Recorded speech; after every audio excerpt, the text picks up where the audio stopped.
Hello Narasimha గారు బాగున్నారా? బాగున్నా సార్, చెప్పండి. ఏంటి ముసలోడు బతకనేవరా మీరు? చెన్నై ప్రసాద్ ని ముసలాడేంది? చెన్నై ప్రసాద్ ని బతకనేవరా అంటున్నాను. మనం ఏం చేసాం? రాత్రి అమ్మన బుద్ధి ఇచ్చాడని మనం ఎట్లేదు. అతను ఎవరు ఫోన్ చేశారు, ఆ, ఫోన్ చేసి నీకు వాక్యం తెలుసా, నువ్వు ఎందుకు వీడియోలు చేస్తున్నావు అంటున్నారు. ఆ, వీడియోలు చేస్తే నువ్వు అడిగేది ఏముంది మమ్మల్ని? ఆ, అది నేను చేసుకుని పోతాం, నీకు నువ్వు చేసుకో, ఆ, నీ జోలు నేను రాలేదుగా అని అడుగుతా. ఆ. అదే ఆయనే మాట్లాడాలని నన్ను అడిగాడు, అన్న ఇలా ఉంది ఏంటంటే దానికి అర్థం అదే తమ్ముడు అని చెప్పి అన్నా నేను. అదే అనేటప్పటికి మీ నెంబర్ ఉందేమో కలిపేశాడు.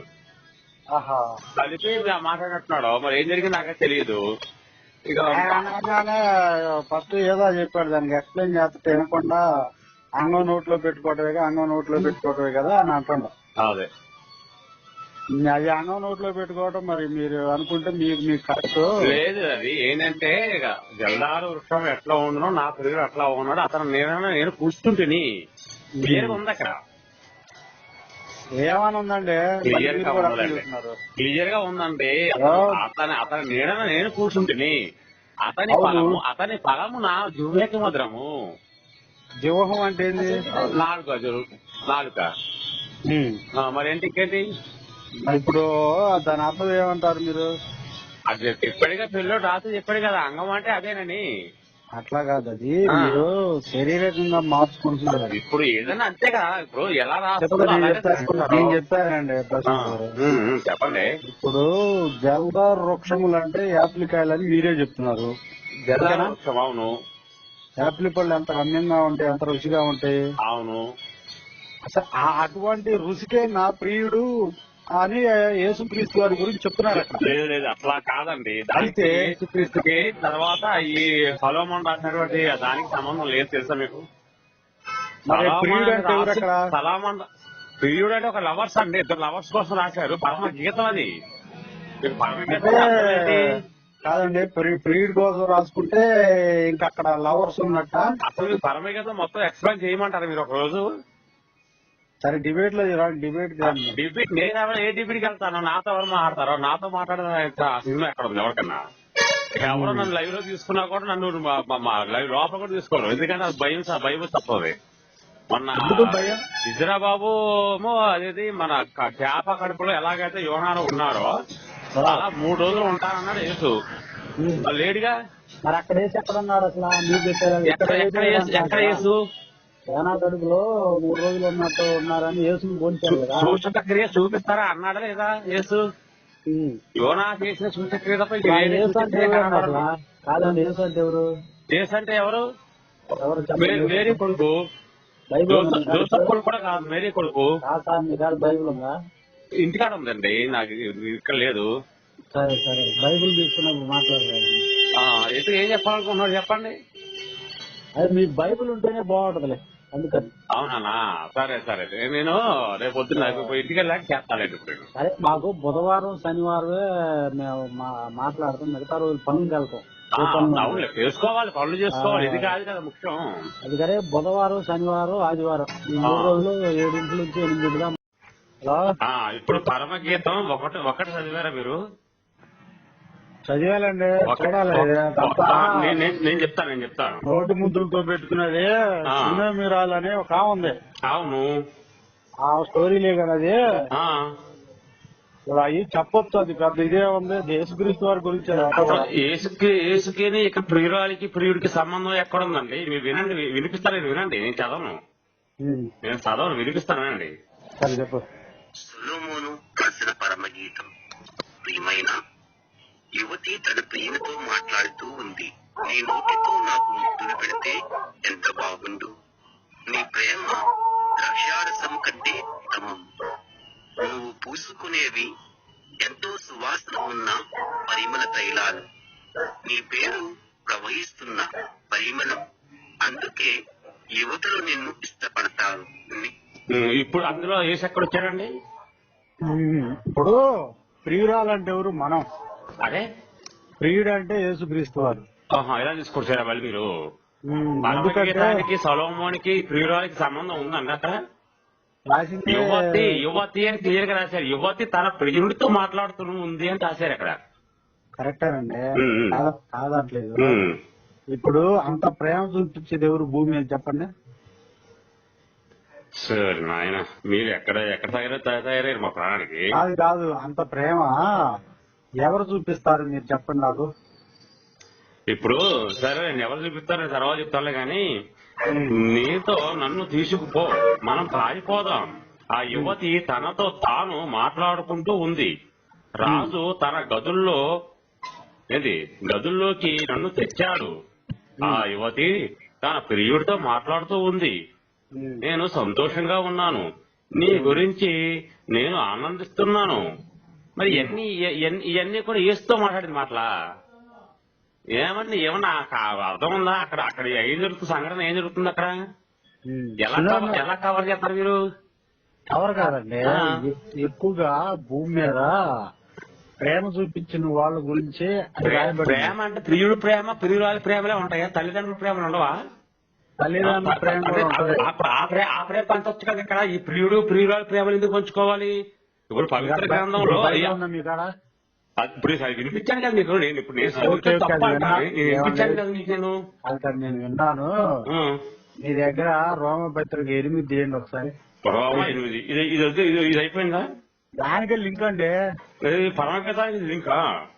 లింక్ రోమా 8లో ఎవరికి వెళ్ళండి. క్రీస్తు ప్రేమ నుండి మనల్ని ఎడబాపు వాడు ఎవరు? రోమా ఎవరు రాశారండి?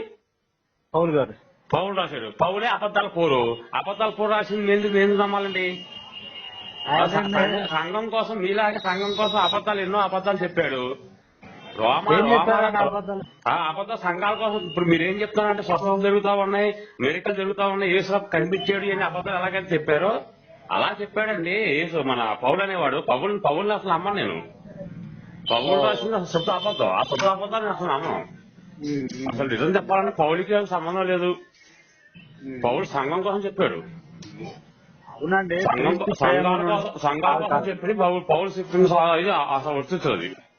నరసింహ గారు, క్రీస్తు ప్రేమ నుండి మనల్ని విడిపింపువాడు ఎవరు అని ఉంటుంది చూడండి. పౌలు గారు ఇప్పుడు ఆ పౌలు చెప్పింది అబద్ధం అండి. ఆ పౌలే అబద్ధాలు ఆడతాడని ఎక్కువ తెలుసు. ఎందుకంటే నాకు అక్కడ కనిపించాడు, ఇక్కడ కనిపించాడని చెప్పేసి విపరీతమైన అబద్ధాలు ఆడి మీరు ఎట్లయితే ఈరోజు సాక్ష్యాలు చెప్తున్నారో, గోడలో కనిపించాడు, అక్కడ కనిపించాడు, ఇక్కడ కనిపించాడని అలా చెప్తున్నాడు. పౌలు చెప్పింది మనం ప్రామాణికంగా తీసుకోలేము. అది ఎందుకని ఆయన ఏం తప్పు చెప్పాడు? అన్ని అబద్ధాలు చెప్పాడు. ఎక్కడ చెప్పాడు? కరెక్ట్గానే ఉంది కదా. ఒక బెస్ట్ ఎగ్జాంపుల్ చెబుతానండి. ఇప్పుడు పౌలు గారు ఆత్మ గురించి చెప్పారు. ఆత్మ ఎవరు? క్రీస్తు. నేను చెప్పేది అదేనండి. ఇది ఎట్లా వద్దండి, ఎలా జరుగుద్ది? ఇప్పుడు నేను అంటాను మా అమ్మమ్మ కనిపించింది, మా తాతయ్య కనిపించాడని చెప్పేసి అంటాను, ఆత్మను కనిపించింది అంటాను. నమ్ముతారా? మీరు అన్నారు కదా, రాత్రి ఒప్పుకున్నారు ఆత్మ అంటే దేవుడు అని. ఆత్మ దేవుడు అని ఒప్పుకున్నాను. ఆత్మ మీకు ఎవరిచ్చాడంటే భగవంతుడు ఇచ్చాడని చెప్పాను నేను. ఆత్మ దేవుడు అని చెప్పానా? ఆత్మ దేవుడు కాదంట. దేవుడు ఎలాగవుతాడు? ఆత్మకి పరమాత్మ తేడా లేదా? ఆత్మ వేరు, పరమాత్మ వేరు. పరమాత్మ కూడా ఒక ఆత్మ ఉంటుంది. అది మనలో ఉన్న ఆత్మకి దానికి సంబంధం లేదు. ఈ ఆత్మ అనేది మామూలుగా గాలి సంచారం. ఇది సంచారం చేసేది ఆత్మ. కాబట్టి దానికి సంబంధం లేదు. ఈ ఆత్మ దేవుడు ఎలాగవుతాడు? ఈ ఆత్మ దేవుడు మా శరీరం కూడా దేవుడే అవుతాడు. మరి అటువంటి గుడి అవుద్ది. ఇప్పుడు పరమాత్మ వేరు, ఆత్మ వేరండి. ఓకే, పరిశుద్ధాత్మ ఒప్పుకుంటారా? పరిశుద్ధాత్మ వేరండి. పరిశుద్ధాత్మ ఎక్కడ ఒప్పుకుంటామండి? ఎందుకు ఒప్పుకోవాలి పరిశుద్ధాత్మ అని? ఆ పరిశుద్ధ అనేది అంటే ఏంటి? ఫిల్టర్ చేయబడింది పరిశుద్ధాత్మ. పరిశుద్ధ అంటే పరిశుద్ధ తైలం, పరిశుద్ధ ఉప్పు, పరిశుద్ధ నూనె ఇలాంటివి ఉంటాయి. ఈ పరిశుద్ధగా ఆ పరిశుద్ధ సంబంధం లేదు. అసలు పరిశుద్ధని జాయిన్ చేశారు అక్కడ అంతే. ఇప్పుడు మనకి యోహాను సువార్త 4:24 తీస్తే మరి దేవుడు ఆత్మ కనుక ఉందిగా. ఆత్మ కనుక అంటే ఆత్మే. ఆయన కూడా ఆత్మ కాదంటలేదు, ఆయన పరమాత్మ అంటున్నా నేను. మీకు అర్థం కావట్లేదండి. నాకు అర్థమైంది నరసింహ గారు. చెప్పండి. మనం ఆత్మనే పరమాత్మ అంటున్నాం. పరమాత్మ వేరు అంటున్నాం, ఆత్మ వేరు, పరమాత్మ వేరు అంటున్నా నేను. ఇంకా పరమాత్మ ఎవరండి? పరమాత్మ వేరు. పరమాత్మ అంటే పూజించబడేవాడు, పరంతో ఉన్నవాడు. ఇది ఆత్మ మనలో ఉన్నది. మరి ఆత్మతోనూ సత్యంతో పూజించుద్దాం మనం. ఆత్మతో సత్యం నిష్ఠాగరిష్ఠుడై పూజించడం అది వేరు, ఆత్మతోనే పూజతో వెయిట్ చేసినా కూడా ఆత్మ లేకుండా ఏ పని చేయను. ఆత్మ లేకపోతే ఏం ఇప్పుడు చేయగలను? బైబిల్ ప్రకారంగా ఆదికాండం 1:2 అగాధ జలములపై జలములపై అల్లాడుచున్న దేవుని ఆత్మ అల్లాడుచున్న రాసుంది. మరి దేవుడు ఆత్మే కదా. కానీ దేవుడు ఆత్మకి మన ఆత్మకి సంబంధం లేదంటున్నాను. మన ఆత్మ వేరు, దేవుడి ఆత్మ వేరు. ఆత్మ అనేది ఏకత్వం కాదు, దానికి భిన్నత్వంగా తీసుకోవాలి. ఇది ఒకే ఒకే ఒకే ఆత్మలో ఆ పరమాత్మలో ఇప్పుడు మనిషి చనిపోయిన తర్వాత ఈ ఆత్మ వెళ్ళి పరమాత్మలో కలుస్తుంది అంటే నమ్ముతాను. ఈ ఆత్మ ఒకటే కుదురుతుంది. మరి ఆత్మ అంటే అంతా ఒకటే కదండి. ఎలాగవుద్ది అన్నా నేను కుక్కల్లో ఆత్మ ఉంటుంది, అన్నిటిలోనూ ఆత్మ ఉంటుంది. జంతువులకు లేదు. బైబిల్ ప్రకారం వదిలేసారండి. జంతువులకు ఆత్మ లేకపోతే ఆత్మ అనేది సంచార తత్వం. ఇప్పుడు పలానా చోట ఆహారం ఉంది, అది పరిగెత్తాలి. దానికి ఆత్మ లేకపోతే పరిగెత్తదు, ప్రాణం ఉండాలి, నిలకడ తత్వం. సరే, మీరు మీ గ్రంథం ప్రకారం జంతువులు కూడా గ్రంథాలు కాదండి, ఇది సైంటిఫిక్ గా చెప్పేది. గ్రంథాలు అలా పక్కన పెట్టండి. అయితే అసలు ఆత్మ ఉంటుంది. ఆత్మ లేకపోతే దానికి జ్ఞానం ఉండదు. నీకు పలానా చోట ఆహారం ఉంది, వెళ్ళాలి, ఆ జ్ఞానం ఉండదు. ఒక్కొక్క దొంగ చూసి మురుగుతుంది, దానికి ఆత్మ లేకపోతే ఎలా మురుగుతుంది? నీకు జ్ఞానం లేకపోతే. కొంచెం బైబిల్ వదిలేసాను, బైబిల్ పక్కన పెట్టి కొంచెం ఆలోచించి మాట్లాడతాం మనం. ఆలోచిస్తే అసలు ఇవన్నీ ఉండవండి. ఉన్నాయండి, అవన్నీ లేకపోతే అసలు మీకు ఇంకేమీ లేదు. అలా అంతా శూన్యమే. ఒప్పుకుంటుంది కదా. ఆత్మ ఉంది, ఖచ్చితంగా ఆత్మ ఉంది. మీకు ఆత్మ లేకపోతే ఇది మనం ఏది పెట్టినా కూడా అది సూక్ష్మ తింటది. అది ఆత్మ లేకపోతే పరిగెత్తలేదు. దీని మీద మనం డిపెండ్ చేద్దామో చెప్పండి, మాట్లాడుకుందామంటే మాట్లాడదాం. నేను పరమగీతం మాట్లాడుతుంటే మీరు ఇంకో దానిలోకి వెళ్ళిపోయారు. పౌలు దగ్గరికి వెళ్ళిపోయాడు. పౌలు కాదయ్యా అని చెప్పడం మరి ఆత్మ దగ్గరికి వచ్చేసారు. మీరు ఒక్క దాని మీద మీరే నిలబడలేకపోతున్నారు. అగాధ జలాలపై దేవుని ఆత్మ సంచరించిందని చెప్పారు. అలవాడుచునే రాసింది అంతవరకే. మీ ఆత్మ నా ఆత్మ కాలేదండి. మీకు పరమాత్మ పరమాత్మ ఉంటుంది. ప్రతి వాళ్ళకి కూడా పరమాత్మ అనేది ఉంటుందండి. పరమాత్మ ఏ రూపంలో ఉంటారో జ్యోతి స్వరూపంలో, జ్యోతి బిందు రూపంలో ఉంటాడు పరమాత్మ అనేది. అది వెలుగై లోకమునకు వెలుగై ఉండేను. అది యాక్సెప్ట్ చేస్తాను అంతవరకు ఓకే. కానీ ఆ ఆత్మ ఈ ఆత్మ ఒకటే అన్నారు సార్, అది అజ్ఞానం అంట. నేను సరే, పరమాత్మ అనేది మా గ్రంథంలో లేదు. ఉన్న ఆత్మనే దేవుడుగా చెప్పుకుంటున్నాం. ఆత్మ ఏమంటుంది? జీవమును నీతై ఉన్నదని చెప్తుంది. అవును. కాబట్టి అది జీవం నుంచి ఆత్మ కాబట్టి పాప మరణాల నుంచి విడిపించింది. అందుకని క్రీస్తు ఆత్మ ప్రతి ఒక్కరిలో ఉండాలి. ఎందుకంటే అలా ఉండదు. 100% కూడా క్రీస్తు ఆత్మ అనేది, క్రీస్తు అనేది అసలు మా ఇంకో విషయం చెప్పనా, నాకు అక్కడ కనిపించాడు ఇక్కడ కనిపించాడు అని చెప్పి బైబిల్లోనే ఉంది. బైబిల్లో అక్కడ కనిపించాడు ఎందుకు వచ్చిందంటే పాయింట్, హృదయాన్ని పరిశీలించి వాడు ఆత్మ మనసు ఏదో ఎరుగును. కాబట్టి ఆత్మ ద్వారా ఆరాధించినప్పుడు ఆత్మ అందరికీ ఆత్మ ఏదైనా చేయగలుగుతుంది. కాబట్టి ఆత్మ ఫలాలు ఉన్నాయి, ఆత్మ వరాలు ఉన్నాయి, కృపా వరాలు ఉన్నాయి. అవి ఒకడు పనిచేయటంలోనూ ఒకడు బోధించటంలోనూ ఇట్లా ఈ కృపా వరాలు ఇచ్చాడు ఆత్మ ద్వారా దేవుడు. కాబట్టి వాళ్ళు జ్వరం తగ్గటం కానివ్వండి, మళ్ళీ అది ఏదైనా ఇంకా మెరాకిల్స్ అనేది ఈనాడు ఈయనే కాదండి, ఎలీషా కూడా చేసేదే కానీ ఆనాడు. ఎలీషా కూడా చేసిన వాడే, ఎలియా కాదు ఎలీషా. ఆ విధంగానే చేస్తున్నారు. అది ఒక నమ్మకం. అది నమ్మకం అంతే. అంతేకాదు డాక్టర్ గా దేవుళ్ళు కాదు, అది నేను యాక్సెప్ట్ చేయను. అది ఒక నమ్మకం అంతవరకు. అట్లా చేస్తున్నారంటే మనం ఇప్పుడు ఇంకొక మాట కూడా చెప్పాడు రోమ 13:14 ఏమని చెప్పాడు? తినవాడు తినవాడు గురించి అడగకూడదంట, తినవాడు తినవాడు గురించి అడగకూడదంట. సో ఆయన టపాతం చేస్తున్న మనం అడగడానికి రూల్ లేదు. ఎందుకంటే ఇప్పుడు నువ్వు నా కోసం ప్రాణం ఇవ్వలేవు, నేను నీ కోసం ప్రాణం ఇవ్వలేవు.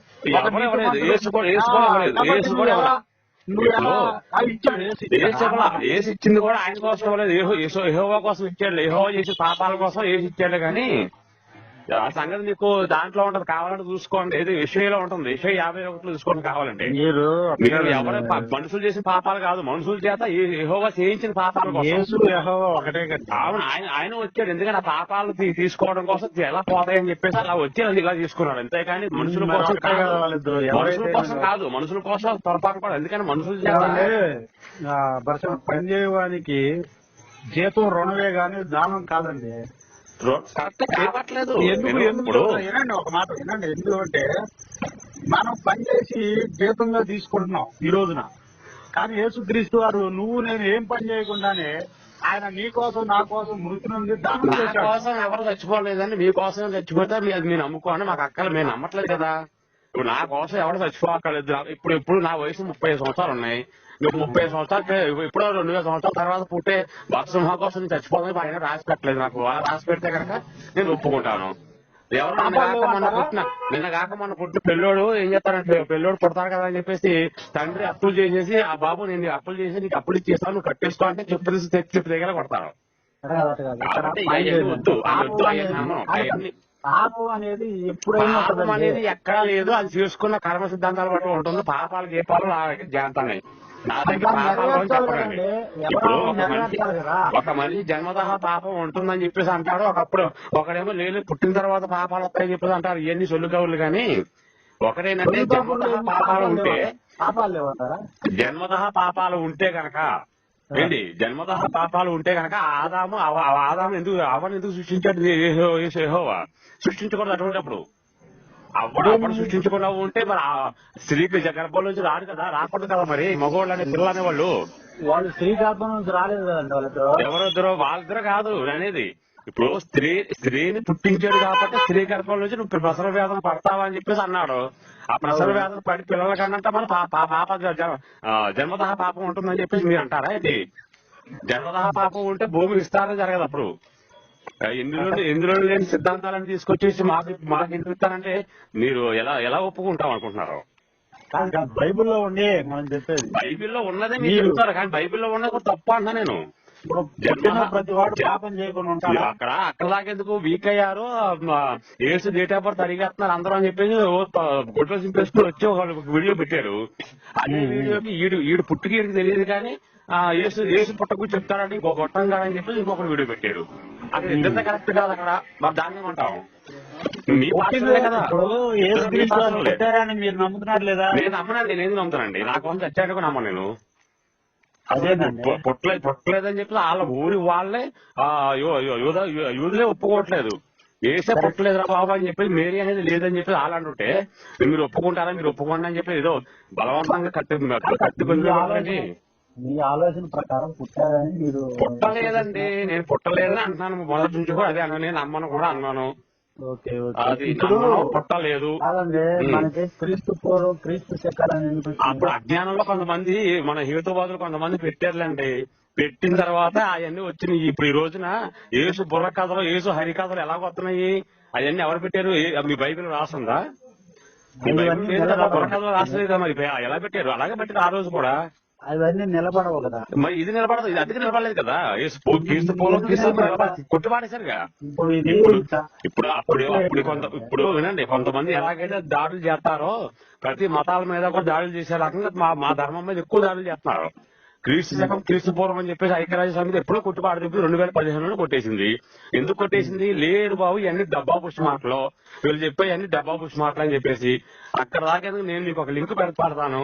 దాంట్లో చూడండి, పాస్టర్లు చెప్పే ఒక మాటకి ఇంకొకటి దానికి అర్థం చెప్పి దానికి వ్యతిరేకంగా మాట్లాడుతున్నాడు. దాన్ని ఏమంటారు? ఈ పాస్టర్లు బైబుల్ పూర్తిగా అర్థం కాని వాళ్ళు ఎందుకు అలా అర్థం కాదు? అంటే వాళ్ళ పాస్టర్లు వాళ్ళకి అర్థం కాకపోతే అలా కుదురుతుంది. పాస్టర్లు అన్నాక అర్థం అవుతుంది, అర్థం కాకుండా ఉండదు. మీ పరమగీతం అంటేనే పరమగీతం అంటే క్లియర్ గా రాస్తుంది. ఒక యువత గురించి మాట్లాడదు, ఒక రాజు గురించి మాట్లాడుతున్నారు. మీరేమో రాజు గురించి మాట్లాడాడు, అలా మాట్లాడుతుంది. మీరేమో ఏసు అంటున్నారు, భక్తులు అంటున్నారు, ప్రజలు అంటున్నారు, జనాలు అంటున్నారు. ఏం మాట్లాడండి? అక్కడ లేదు. ప్రేమామూర్తి, అంతటి ప్రేమామూర్తి బాబు ఎంత ప్రేమామూర్తో నాకు తెలుసు. తల్లినైనా తండ్రినైనా నా నామము నిమిత్తం ద్వేషించకుండా నాకు శిష్యుడు కానేరడు అని ఎంత ప్రేమగా రాసి నాకు తెలుసు. ఆ బైబిల్ నాకు కొత్త కాదు. స్త్రీకి పుట్టినవాడు శుద్ధుడు ఎట్లా కాగలడు అని రాశారు. స్త్రీకి పుట్టినవాడు శుద్ధుడు కాదు. సమాజంలో నుంచి ఎంతో మంది స్వామీజీలు సాధువులు లేచారు, మరి వేసుకొని లేచారు అదే సమయంలో. మరి లేచినప్పుడు లేచిన వాళ్ళు అందరూ కూడా దేవుళ్ళు కాదని చెప్పి బైబిల్లో రాస్తుంది. మీ బైబిలే కొట్టుబాటు దొరుకుతుంది, ఇంకేంటంటే వ్యతిరేకిస్తుంది.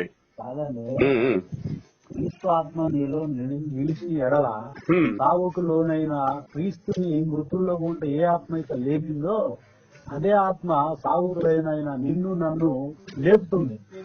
ఎక్కడ ఎప్పుడు లేపుద్ది?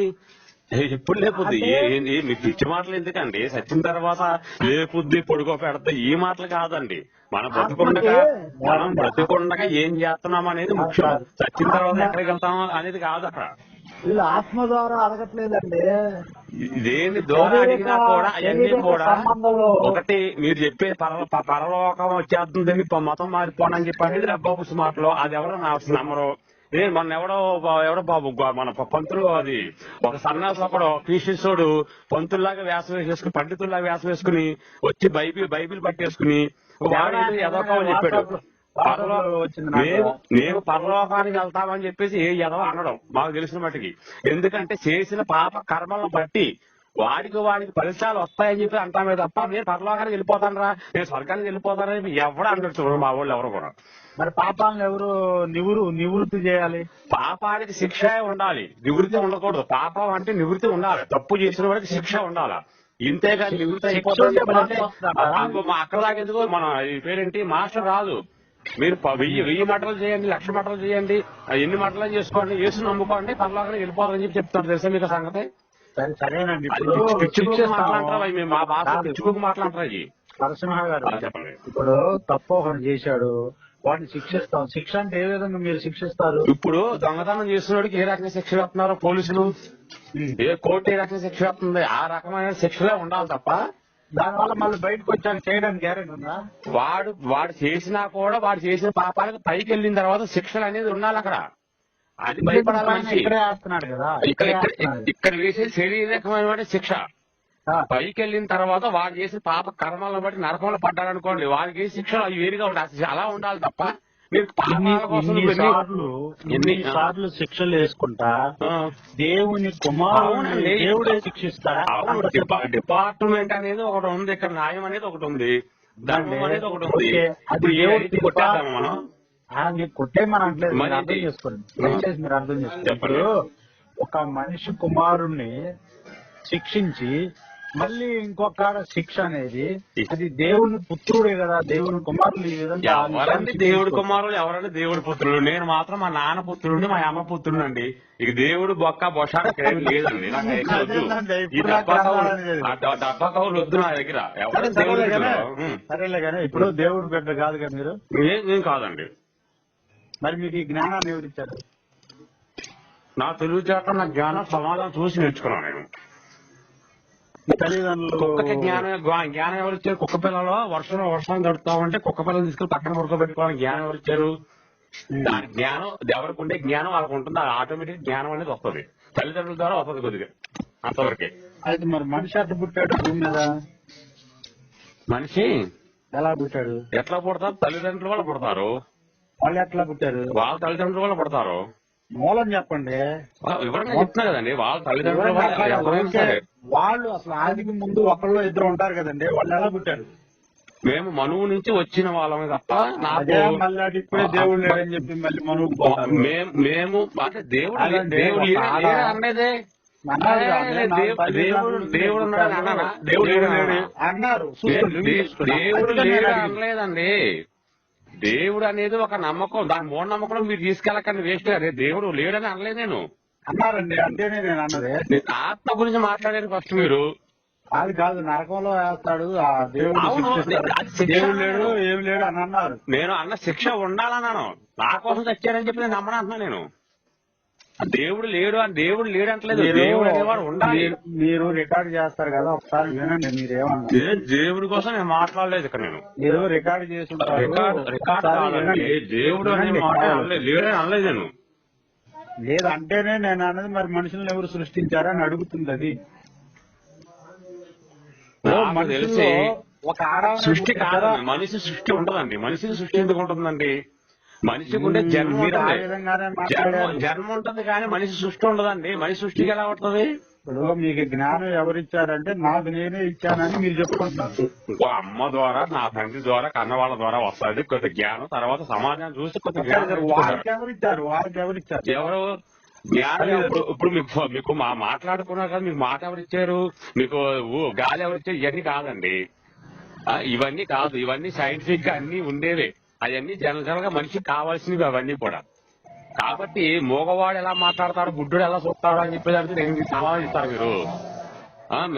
అవి కాదు, మన ఎవరో ఒక గుడ్డ అతను ఫోన్ చేస్తే అతను స్వస్థం చేసే రోగాలు తగ్గించేస్తాడంట. మరి నీ కళ్ళు ఏం తెచ్చుకోలేవురా బాబు అని చెప్పి అడిగా నేను. నీ కళ్ళు ఇప్పుడు కనబడలేదంట. మరి నీకు బయట చదువుతావు అంటే ఆడియో పెట్టుకుని వింటాడంట. మరి ఆ కళ్ళు రాలేదు, ఆ జ్ఞానం అది లేదు. మరి ఆ జ్ఞానం ఎక్కడ ఉందానికి లేదు అక్కడ. ఎదుటి వాళ్ళకి తగ్గిస్తావు కానీ నీకు నువ్వు తగ్గించుకోలేవా, నీకు నువ్వు కళ్ళు చూసుకోలేవా? చెప్పకూడదు. మీ వాళ్ళే కదండి, బైబిల్ పట్టుకున్న పండితులే కదా ఎవరన్నా చెప్తున్నారండి. మనం వాళ్ళని అడిగే హక్కు మనకు లేదు. అతను బ్రతుకు తెరువు కోసం అట్లా చెప్పుకుంటాడు. బతుకు తెరువు కాదని మోసం అది. అదేలే మోసం. బతుకు తెరువు అంటే మేలు జరగవలేనని కీడు కూడా చేయవలసి ఉంటుంది. కీడు జరగాలని మేలు చేయాల్సి ఉంటుంది. దాన్ని మనం తప్పుగా అనుకుంటే సరే. ఇప్పుడు మీరు దేవుడు ఉన్నాడని చెప్పి నేను అంటున్నాను, దేవుడు ఉన్నాడని మీరు అంటున్నారు కదా. ఇప్పుడు ఈ సృష్టి అంతా ఎవరు చేశారా అంటే మీరు మీ లెక్క ప్రకారం యెహోవా చేశారని చెప్పి అంటున్నారు కదా. అసలు ఈ సృష్టి ఇలాగే ఉంటే కరెక్టా? ఇది కరెక్ట్ అయిన సృష్టి అనేది ఎలాగుంటే? ఇప్పుడు మనం చూస్తున్న ప్రపంచం, మనం చూస్తున్నటువంటి ఈ సృష్టి ఎలాగైతే ఉందో ఇది కరెక్టేనా అంటున్నా నేను. అవును, కరెక్టే కదా. మీకు నచ్చిందా? నచ్చేదేముంది, కొంత పాపం నడుస్తుంది కాబట్టి. పాపం ఎందుకు వచ్చింది అన్న నేను? ఒక మనుషుని ద్వారా అవిధేయత వలన ఆ భూలోకంలో ఒక మనుషుని ద్వారా. ఇప్పుడు గుడ్డివారైనాను రోగిష్ఠులు కళల్లో పూలు ఉన్న వాళ్ళు నాకు మందిరానికి రాకండి అని చెప్పి ఎలాగన్నారు మరి? అంత కరుణామయుడు. ఎట్లా అన్నావు? ఎట్లా? కుంటివాడు, గుడ్డివాడు, గూనివాడు, కంట్లో పువ్వులు ఉన్నవాడు నా మందిరంలోకి రాకండి, నా మందిరాన్ని అపవిత్రం చేయకండి అని చెప్పి ఎలాగన్నారు అంటున్నాను. మీ యెహోవా దేవుడు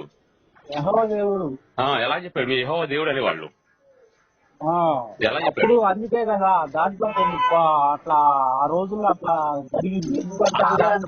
అట్లా జరుగుద్దండి.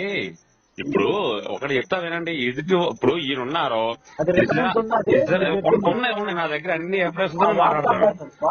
మీకు వాట్సాప్ కాదండి, బైబిల్లోనే చూపిస్తాను. గుడ్డివారు, కూలివారు, కుంటివారు, ఇది కుష్టి వ్యాధి ఉన్న వాళ్ళు కూడా చివరికి నా మందిరంలోకి రాక నా మందిరం అపవిత్రం చేయకండి అని చెప్పి ఎలాగన్నారు అంటా నేను. పొడలండి, పొడ గురించి ఇజ్రాయిల్ ఎవరు పొడ గురించి చెప్పాడు. తొడ ఏం తొడ? పొడ కాదు, పొడ అంటే ఏంటిది? అది కుష్టి వ్యాధి కింద అట్లా అదే కాదండి. గూని వాళ్ళు, గుడ్డి వాళ్ళు కూడా రావద్దన్నారండి. కంట్లో పూలున్న వాడు కూడా, కనీసం ఉత్తనాలు అలిగిన వాడు కూడా రావద్దన్నారండి. అదే అదంతా లేదు, అట్లా లేదా వాట్సాప్ పెట్టండి చూద్దాం. అంటే మీకు బైబిల్ పూర్తిగా తెలిసారు మరి లెక్కన అయితే నాకు అర్థమైంది. నేను అదే లేదంటారు కదా. కాదు అవి మందిరాలు కట్టినప్పుడు అప్పట్లో వీళ్ళందరూ ఉన్నారు, ఏరోబాము, రేఖబాము. మందిరంలోకి వచ్చి అపవిత్రం చేయకండి అని చెప్పేసి క్లియర్ గా ఎవరెవరు రాకూడదో ఈ పుట్టిగా ఉన్న వాళ్ళు, మురుగుజ్జు వాళ్ళు కూడా రావద్దని చెప్పి అన్నారు. బలులు బలులు కాదండి, మురగుజ్జులు ఉన్న వాళ్ళు కూడా బలుల కోసం ఇంకా మాట్లాడలేదు. బలుల కోసం కూడా తీసుకుందాం కావాలంటే. సరే సార్, చూడకుండా వాట్సాప్ పెట్టండి. చూడకుండా ఉన్నది చెప్తుంటే మీరు వాట్సాప్ పెట్టండి. విన్నాను, నేను కూడా చూశాను. కానీ అప్పుడు ఎందుకంటే దేవుడు అట్లా శిక్షించాడు వాళ్ళని. అదేనండి. ఇప్పుడు అంతా కూడా దేవుడు సృష్టి అని మీరు అన్నట్టుగానే దేవుడు సృష్టి అనుకుందాం కాసేపు. మరి ఈ వివక్ష ఎందుకు వచ్చింది అన్నా నేను. ఈ వివక్ష రాకూడదు కదా. మనుషులు చేసిన పాపాల వల్ల పాపమే ఉంది ఇంకక్కడ. పాపం ఎక్కడ ఉంది ఇంకక్కడ? అబద్ధం అట్లా మనుషులు ఎక్కడ మా మానభంగాలు హత్యలు చేసింది చేయించాడు, దగ్గరుండి చేయించాడులేండి. మీకు ఆ రాజ్యాన్ని ఇచ్చేస్తున్నాను, ఆ రాజ్యం మీద పడిపోండి, ఆ రాజ్యాన్ని దోషేసుకోండి అని చెప్పి మీ బైబిల్లో నిర్గమకాండ మొత్తం అదే ఉంది. దోసుకోవడం, దాచుకోవడం, ఇరిమియా మొత్తం అదే ఉంటది. ఏది కరెక్ట్ గా ఉంది చెప్పండి బైబిల్లో? ఇప్పుడు ఇజ్రాయిల్ బందీకారా నుంచి తీసుకెళ్లిపోయాడు. కారా నుంచి ఐగుప్తు తీసుకెళ్లిపోయాడు. తీసుకెళ్లిన తర్వాత ఎవరికైనా సరే ఒక పంపించాడా, లేకపోతే ఎవరికైనా ఒక ఆస్తి ఇచ్చారా, ఎవరికైనా ఒక రాజ్యం ఇచ్చారా? ఆ రాజ్యంలో జనాలు ఎవరు సుభిక్షగా ఉన్నారో వెళ్ళి వాళ్ళని చంపేసి ఆ రాజ్యాన్ని స్వాధీనం చేసుకోండి అని అన్నారు. ఆ తర్వాత వేరే దేశానికి వెళ్తే ఆ దేశం ప్రజల దగ్గర ఇనపరాధాలు ఉన్నాయని చెప్పి రాజుల దగ్గర పారిపోయాడు. యెహోవా తెలుసా సంగతి? ఇనపరాధాలు చూసి పారిపోయాడు. ఆ దగ్గర ఇనపరాధాలు ఉన్నాయి కారణంగా. ఆయన ఆత్మేగా. ఆత్మది ఇనపరాధాలు భయపడలేదు. ఆత్మతే కాదండి యెహోవాదేవుడు ఆత్మ కాదు. అవునండి, ఎందుకు భయపడ్డా నేను? ఆయన ఎందుకు భయపడతాడు? ఆత్మ భయపడతాడు. అదే నీకు అన్ని వాట్సాప్ పెట్టాలి, అన్ని గురించి ఎక్స్ప్లెయిన్ చేయాలి నీకు ఇక. అది కాదు ఆ, ఇప్పుడు. పారిపోయాడండి. ఇప్పుడు అది చూసి ఏం చేశాడు? ఏతాం రాజు ఉన్నాడుగా, ఏతాం రాజు ఐడియా ఉందా? ఆయన తప్పు చేస్తే ఏం జరిగింది గుళ్ళో? చెప్పండి ఏం జరిగిందో. ఎరుసలేంలో ధూపం వేయకుండా ఆయన బాగా మరమ్మతులు చేసేవాడు ఎరుసలేం. ఏతాం యావాష్ కొడుకు ఏతాం. అయితే అతను గుళ్ళోకి వచ్చి వీళ్ళందరినీ ప్రవక్తలు మొత్తం కూడా నేనే కట్టాను, నేనే మరమ్మతులు చేశాను కాబట్టి మీరు ధూపం వేయడానికి వీల్లేదు అని చెప్పి అడ్డం తిరిగి చేశాడు. చెప్తే వాళ్ళంతా యాజకులు చెప్పారాయా, నువ్వు ఇట్లా చేయకూడదు, యాజకత్వం మీరే చేయాలి, నువ్వు ఈ విధంగా చేస్తే కుదరదు అంటే వినలేదు. అన్నీ యెహోవాదేవుడు కోపం వచ్చింది. ఆ ప్రజలందరూ చూస్తున్నారు, నిధుడి మీద భారీ కుష్టి వ్యాధి కలిగించాడు. ఆ దెబ్బతో ఆయన మారు మనసు పొందాడు. సో మరి యాజకత్వం ఎవరికి ఉంచారో వాళ్ళే చేయాలి కదా. ఇచ్చే వాళ్ళు కూడా యాజకులను పంపించేశారు కదా. మీకు ఆ సంగతి తప్పులు తెలుసా? చేస్తే ఎవరేం చేస్తారండి? అప్పట్లో తప్పులు చేస్తే మీరు అన్నట్టు యెహోవా కాలంలో పోలీస్ స్టేషన్ ప్రకారమే శిక్షించారు, అయినా మార్పు రాలేదు. దాన్ని శిక్ష అంటారు, దుర్మార్గం అంటారు దాన్ని. ఇప్పుడు దేవుడే శిక్షించేసి, దేవుడే పుట్టించేసి, దేవుడే చంపేస్తా ఉంటే దాన్ని దుర్మార్గం అంటారు, శిక్ష అంటారు దాన్ని. శిక్ష తప్పు చేసిన వాడు దేవుడు. ఇప్పుడు మనిషి అనేవాడు శిక్ష వేయడం వేరు, దేవుడు అనేవాడు శిక్షించడం వేరు. అలా శిక్షించకూడదు దేవుడు అనేవాడు. దేవుడు శిక్షిస్తారండి, వాళ్ళ కష్టాలు వాళ్ళు ఎక్కడండి తెచ్చుకునే. బైబిల్ మొత్తం కూడా మీరు ఒక్క మాట చెప్తా వినండి. ఇవన్నీ కాదు, ఎక్కడన్నా సరే యెహోవా ప్రత్యక్షమై ఇలాగూ సెలవిచ్చును అన్న ప్రతివాడు అలాగే అంటున్నాడు తప్ప, ఆ సైన్యములకు అధిపతి అయిన యెహోవా ఇలాగ సెలవిచ్చును ఈ రెండు పదాలు తప్ప యెహోవా ఎక్కడైనా సరే ఉన్నట్టు చూపించాడా? బైబిల్ ఎక్కడైనా చూపించండి, ఎక్కడన్నా బైబిల్ మొత్తం ఆత్మస్వరూపం 70 మంది కనిపించాడు శరీరంతో. యాకోబు అనేవాడు తొడ గూడు పైన కొట్టి, అంటే ఆత్మస్వరూపం అనేవాడికి తొడ గూడే ఉంటుంది, ఇంకేం ఉండదా? దోతలండి అక్కడ, దోతలని అక్కడ రాలేదు. అక్కడ దోతలని ఎక్కడ రాశాడు? అబ్రాహం గారికి యెహోవా దేవుడు కనపడను సింధూరు వృక్షం ఉంటది, కనిపించాడు. అబ్రహాం కనిపించాడు, అందరు కనిపించినోడే. యాకోబుతో కూడా యుద్ధం చేస్తున్నాడే. నీ ఉద్దేశం యెహోవా దేవుడు లేడు అని కాదు, అసలు యెహోవా అనేది కల్పిత పాత్ర అంటున్నా నేను. కల్పితమైన పాత్ర, అది కూడా నేను నిరూపిస్తా. ఇప్పుడు కల్పితం అయితే ఎవరు ఎక్కువ కంట్రీస్ అండి? ఇండియా లేకపోతే ఇజ్రాయెల్? ఇదంతా పిచ్చి జనాలకి. ఎంత పెట్టి అవుతుంది ఇది? ఒక కంట్రీ మంది, ఒక ఇండియా మంది. మరి వీళ్ళందరూ కూడా రాజ్యాలుగా విడిపోయింది, 12 గోత్రాలుగా విడిపోయారు, 12 దేశాలు అయింది. యూదులు ఒక మొత్తం 12 దేశాలు అయింది కదండి. యూదులు రాజులు ఎంతమంది, ఇజ్రాయెల్ రాజులు ఎంతమంది? మీరు తొందరపడి గోత్రాలు అనకండి. గోత్రాలు అంటే సిరాకు దొప్పుది, తెగలు అవన్నీ కూడా 12 తెగలు, 12 జాతులు అనండి. గోత్రాలు కాదు, 12 తెగలు. గోత్రాలు అని చెప్పేసి బైబిల్ రాసుకున్నారే తప్ప గోత్రకులు లేరు అక్కడ. గోత్రం అనేది లేదు అక్కడ. గోత్రం ఎందుకు వస్తుందండి? ఎలా వస్తుంది గోత్రం అనేది? మరి మీరు ఎలా వినాలండి? మీరు చెప్పేదండి ఇప్పుడు యూదులు గాను ఇజ్రాయెల్ ఎందుకు విడిపోయారు చెప్పండి? అది తెగలనండి, తెగలో గోత్రికులు తెగలనండి, లేకపోతే జాతులు అనండి. ఏదో రాజులు 20 మంది ఉన్నారు. ఇజ్రాయెల్ రాజులు ఎంతమంది? 19 మంది ఉన్నారు. మొత్తం ఎంతమంది, ఎన్ని దేశాలకు విడిపోయారు వీళ్ళు? మరి మొత్తం దగ్గర 40 దేశాలుగా విడిపోయారు. 40 దేశాల హిస్టరీ, ప్రతి రాజుకు సంబంధించిన కంట్రీ ఉంది. మరి మీరు ఎందుకు ఇదంతా లేదు కల్పిత పాత్ర అన్నారు? వీళ్ళంతా ఎవరు సంతానం? అబ్రహాం గారు ముందు నోవా గారు, అవ్వ ఆదాము సంతానం అని యెహోవా దేవుడు పుట్టించాడు మమ్మల్ని వాళ్ళు చెప్తున్నారు. మరి ఎందుకు నమ్మం ఇదంతా? అదే నేను అన్నాను, కల్పిత పాత్రలు అలాగే ఉంటాయి అన్నాను. కల్పిత పాత్ర దేశాలకి జనాలకి సంబంధం లేదు ఇక్కడ. ఏది సంతానం ఎక్కడ వచ్చింది? ఇప్పుడు ఐరోపా గానీ, అడవి జాతీయులు ఉంటారు, కొండ జాతీయులు ఉంటారు, అడవి జాతీయులు ఉంటారు, కొండ జాతి వాళ్ళు ఉంటారు, ఇలాగ ఎన్నో రకరకాల జాతీయులు ఉంటారు. వాళ్ళకి ఎవరో ఒక దేవుడు అనేవాడు ఉంటాడు, వాళ్ళు పెట్టుకుంటారు. వాళ్ళు అలా పెట్టుకున్న వాళ్ళలోనే మోషే సృష్టించడం అంటే కల్పితమైన పాత్ర. అది మోషే ఎవరు చూపించండి. పుట్టడం అంటే పుట్టినట్టు ఎవరికో పుట్టినట్టు రాసి అంతవరకు అది కాదు అంట. ఇప్పుడు ఆజ్ఞలు అనేవి ఎవరికి ఎవరు ఇచ్చారు చెప్పండి ఓ, ఒకసారి ముందు ఆ అది ఓకే, కానీ. ఓకే. ఒక పని ఆజ్ఞలు చెప్దామా? ఎవరికి ఇచ్చారు, ఆజ్ఞ ఎందుకు ఇచ్చారు చెప్పండి నాకు. మనిషి ప్రవర్తన కోసం, హ్మ్. మనిషి ప్రవర్తన కోసం ఎవరు పాటించారు? యెహోవా పాటించారా, మోషే పాటించారా? నువ్వు హత్యలు చెయ్యకూడదు అని చెప్పేసి ఒక ఆజ్ఞ రాసుకుని కిందకు వచ్చి 3,000 మందిని చంపేశాడు అంటే యెహోవా ఆజ్ఞ ఈయన పాటించారా, లేదా ఈయన రాసిన ఆజ్ఞ ఈయన పాటించారా పని? అది చెప్పండి నాకు. తప్పు చేస్తే శిక్ష తప్పదు కదండి. నువ్వు మనుషులను హత్య చేయకూడదు అనేది ఆజ్ఞ కదండి. ఎప్పుడు అది ఇప్పుడు చూడండి, మోసకు ముందా మోసే తర్వాత? మోషేయేనండి ఆజ్ఞ రాసిచ్చింది, మోషే కదా, ఇంకెవరు వచ్చారు? మీరు చెప్పింది ఎప్పుడు జరిగింది? ఆ 10 ఆజ్ఞలు రాకముందా వచ్చిన తర్వాత. వచ్చిన వచ్చిన తర్వాత నువ్వు హత్యలు చెయ్యరాదు అని చెప్పేసి రాసిన తర్వాత హత్యలు ఎలా చేయించారు? హత్యలు చేయాలంటే 3,000 జరిగింది, 3,000 హత్యలు జరిగింది. అదండి, ధర్మశాస్త్రం వచ్చింది. దాన్ని నువ్వు పాటిస్తేనేమో నీతి కలుగుద్ది, పాటించలేకపోతే శిక్షలు వస్తాయి. దాని గురించి సమస్య నువ్వు పాటిస్తే పాటించు, లేకపోతే లేదు. అలా ఎవరిచ్చారంటున్నా నేను. మోసే గారు ఆజ్ఞ ఎవరిచ్చారు? దేవుడు దేవుడు స్వహస్తాలతో రాసి ఇచ్చాడు. ఉన్నాను ఇక్కడ మీరు పప్పులో కాలేస్తారు. ఒకటే కొంచెం ఆలోచించండి, ఆలోచించి మాట్లాడితే బాగుంటది. ఇప్పుడు సృష్టి మొత్తం చేయడానికి 6 రోజులు పట్టినటువంటి యెహోవాకి ఆజ్ఞలు అనేది 10 ఆజ్ఞలు రాయడానికి 45 రోజులు పట్టినాయి. 40 రోజులు పట్టిందండి, ఎవరన్నా నమ్ముతారా? ఏమన్నా అర్థం ఉందా? అది చెక్కాడు అస్తుతో కానీ చిత్తం చెక్కాడు. ఆయన ఆలోచన మన తారుమారు చేస్తాం. ఆయన ఆలోచన తారుమారేనండి. ఎవరు నవ్వుతారు కూడా, అది ఎక్కడ ఎలా నవ్వుతారో వాళ్ళకే తెలియదు. నవ్వుతారు. నవ్వుకొని ఇప్పుడు సరేనండి, ఇప్పుడు నువ్వు చాలా పుట్టినాయి. వినండి అయ్యా, కంట్రీస్ తర్వాత మాట్లాడతాం, కంట్రీస్ గురించి కంట్రీల గురించి తర్వాత మాట్లాడతాం. కానీ ఇప్పుడు పొలాలు ఏరుకుంటున్న వాటిని చంపేయాల్సినంత అవసరం ఏమొచ్చింది అంటే తిండి కోసం పొలాలు ఏరుకోకూడదు తప్ప ఆజ్ఞ అంటే సెలవు దినాలు చేసుకోకూడదా? మందసం పడిపోయిందని చెప్పేసి ఓ ఇద్దరు చంపేశాడు. తర్వాత మందసం తెలిసి చూసాం 70 మంది చంపేశాడు.